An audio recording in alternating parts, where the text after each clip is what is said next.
تو فرماتے میں میرے ابا جی تہجد کی نماز پڑھتے تھے، وہ عالم بھی تھے، مفتی بھی تھے اور حافظ بھی تھے. تو فرماتے فجر کی نماز میں مسجد میں ملاقات ہوئی تو میرے والد صاحب کہنے لگے حافظ تو سویرے نفلہ لے کیوں نہیں اٹھتا؟ کہتے میں نے ان سے کہا کہ ابا جی وہ فجر کی تو میں جماعت سے پڑھتا ہوں. اچھا حدیث بھی ہے کہ عالم ساری رات سویا رہے، عشاء پڑھ کے سوئے، فجر تک آرام کرے، پھر بھی اس کا درجہ عابد سے زیادہ ہے. پر میں کہتا ہوں یہ حدیث غوث پاک کو بھی تو آتی تھی نا، امام اعظم کو بھی تو آتی تھی نا، اور ان سے بڑا عالم بھی کوئی نہیں، لیکن وہ تو پھر بھی اللہ اللہ کرتے تھے، سویرے اٹھتے تھے. تو فرماتے میرے والد صاحب مجھے کہنے لگے پتر سویرے نہیں اٹھیا؟ میں نے کہا جی آیا تو ہوں. تو فرمانے لگے یار تو علم پڑھ کے بھی سویرے تہجد نہیں پڑھتا، تو میں ان پڑھ ہو کے بھی سویرے مصلی پہ بیٹھنا، صبح اٹھنا. اور پھر ایک دوست مجھے ایک دن کہنے لگے میری فجر میں آنکھ نہیں کھلتی، رہتے وہ ملک سے باہر ہے، میری فجر میں آنکھ نہیں کھلتی. پھر ان کی واپسی کی فلائٹ تھی، مجھ سے ملنے آئے تو میں نے کہا کب کی فلائٹ ہے؟ کہنے لگے صبح سحری وقت 4 بجے کی. میں کہ تیری تے رہ جانی، تیری تے آنکھ ہی نہیں کھل دی. تو کہنے لگے آپ کو تو بڑا حافظہ ہے، آپ کو تو بات یاد رہ گئی ہے. تو میں نے کہا آپ نے کہا ہے نا اکثر آپ کہتے ہیں میری فجر میں آنکھ نہیں کھلتی، تو بھائی آپ کی تو فلائٹ مس ہو جائے گی. کہنے لگا نا جی مہنگی بڑی لئی. تو میں نے کہا 1.5-2 لاکھ کے لیے سویرے آنکھ کھل جاتی ہے تو رب رسول کے لیے کیوں نہیں کھلتی؟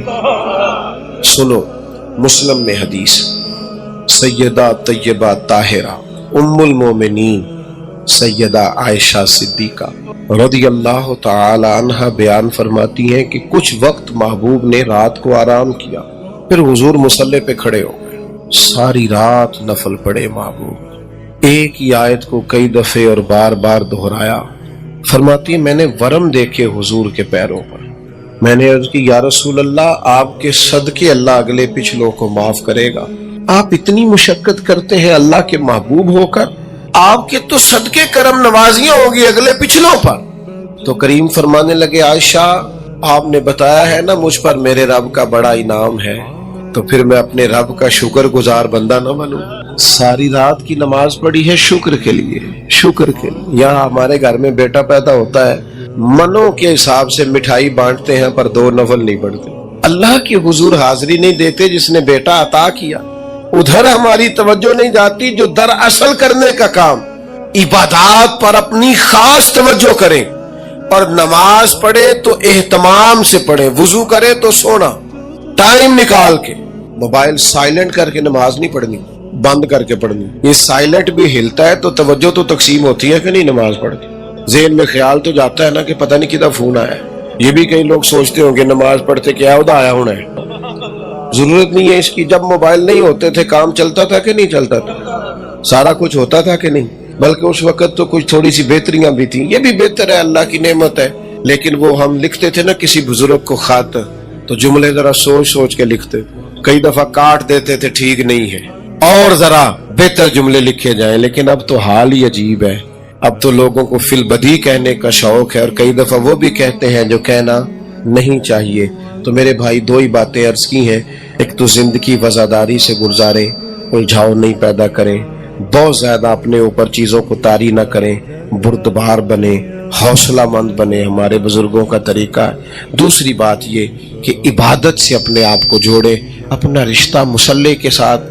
آپ 10-20 منٹ اکیلے بیٹھنے کے عادی ہونا اللہ کے حضور، آپ خود بخود محسوس کریں گے کہ ذہنی طور پر توانائی ملی، بیٹری چارج ہوئی، کچھ سکون ملا. حج ٹریننگ ہوتی ہے نا حاجیوں کی، مجھے بھی کئی دفعہ موقع ملتا ہے جانے کا، تو وہاں سارے کہہ رہے ہوتے ہیں حاجیوں سے کہ وہاں پہ